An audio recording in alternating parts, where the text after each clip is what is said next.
आज इस वीडियो में हम चौथ माता की कथा सुनाने जा रहे हैं। कृपया वीडियो को पूरा जरूर देखिए और चैनल को सब्सक्राइब जरूर करें। चौथ माता की कथा कहानी हर महीने की चौथ के व्रत के समय कहीं वह सुनी जाती है। इसके बाद गणेश जी की कहानी सुनी जाती है। चौथ माता की कथा। चौथ माता की कहानी 12 महीने की। एक नगर में एक बूढ़ी माँ रहती थी। वह अपने बेटे की सलामती के लिए 12 महीनों की चौथ का व्रत करती थी। हर चौथ को पंसारी से थोड़ा सा गुड़ और घी लाकर 4 लड्डू बनाती, एक बेटे को देती, एक से पूजा करती, एक हथकार के लिए निकालती और एक चांद उगने पर खुद खा लेती थी। एक बार उसका बेटा ताई से मिलने गया। ताई ने वैसाखी चौथ का व्रत रखा था। ताई से पूछा, माँ तो 12 चौथ करती है। ताई बोली, तेरी माँ तेरी कमाई से तर माल खाने के लिए 12 चौथ करती है। तू परदेश जाए तो वह एक भी चौथ नहीं करेगी। लड़के को लगा ताई सच कह रही है। घर आकर माँ से कहा, मैं परदेश जा रहा हूँ, यहाँ तू मेरी कमाई खाने पीने में ही उड़ा देती है। माँ ने समझाकर रोकना चाहा पर बेटा नहीं माना। माँ ने उसे साथ ले जाने के लिए चौथ माता की आंखें दी और कहा, मुसीबत में ये आंखें तेरी मदद करेगी।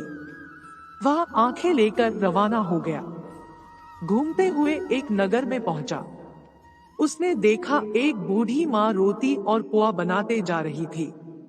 उसने कारण पूछा तो बूढ़ी माँ ने कहा, बेटा इस नगर की पहाड़ी पर एक दैत्य रहता है।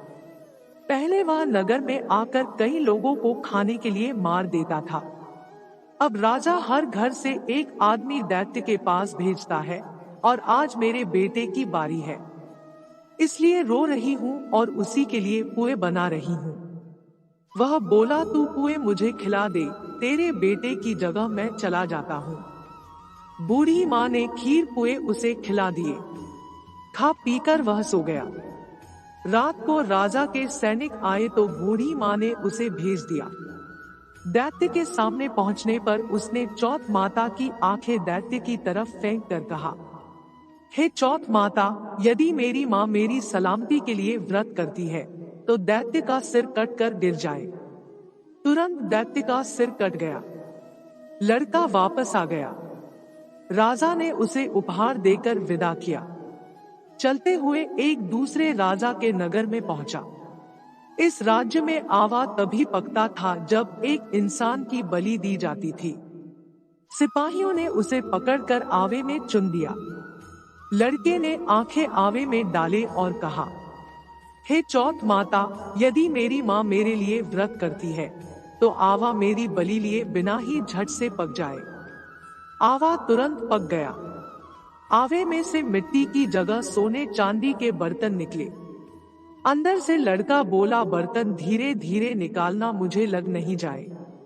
राजा ने उसे निकलवाया और पूछा, इस आवे से तुम बच कैसे गए? लड़के ने बताया कि उसकी माँ चौथ माता का व्रत करती है। व्रत के कारण ही वह बच पाया। राजा को विश्वास नहीं हुआ।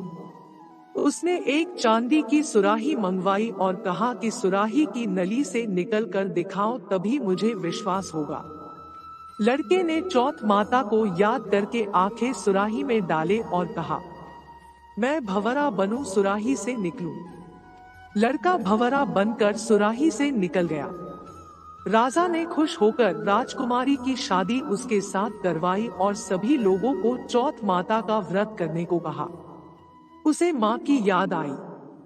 उसने राजा के पास जाकर खुद के नगर जाने की इच्छा जाहिर की। राजा ने रथ, घोड़ा, हाथी और खूब सारा दान दहेज देकर उन्हें विदा किया। चौथ के दिन अपने नगर पहुंचा। वह अकेला पंसारी के यहाँ माँ का इंतजार करने लगा। सोचा, चौथ है तो माँ यहाँ जरूर आएगी। थोड़ी देर बाद लकड़ी टेकती हुई माँ आती दिखी। उसकी माँ की आंखों में जाले आने के कारण दिखना कम हो गया था। लड़के ने जानबूझकर अपना पैर लकड़ी पर लगा दिया। कहने लगा, बल रे पूत काटी मेरे पैर के लगा दी। माँ ने उसे नहीं पहचाना। कहने लगी, भैया मुझे चाहे कितनी गाली निकालो पर मेरे बेटे को कुछ मत कहना। बेटा माँ के चरणों में गिर पड़ा। कहा, माँ मैं तेरा ही बेटा हूँ, मुझे माफ कर दो। माँ ने उसे गले लगा लिया। नगर के लोगों ने विश्वास नहीं किया कि वह उसी का बेटा है। बूढ़ी माँ ने चौथ माता को याद करके कहा, हे चौथ माता, यदि मैं अपने बेटे के लिए व्रत करती हूँ तो मेरे स्तन में दूध भर जाए और उसकी धार मेरे बेटे के मुंह में गिरे। माँ के स्तन से दूध की धार निकलकर बेटे के मुंह में गिरने लगी। लोग चौथ माता की जय जयकार करने लगे। उस नगर के सभी लोग चौथ माता का व्रत करने लगे। हे चौथ माता, जैसे बूढ़ी माँ और उसके बेटे की सहायता की वैसे हमारी भी करना। कहानी कहने, सुनने और हुंकारा भरने वालों पर कृपा करना। बोलो चौथ माता की जय। ऐसी ही पौराणिक, धार्मिक व भक्ति कथा सुनने के लिए चैनल को सब्सक्राइब जरूर कर ले। धन्यवाद।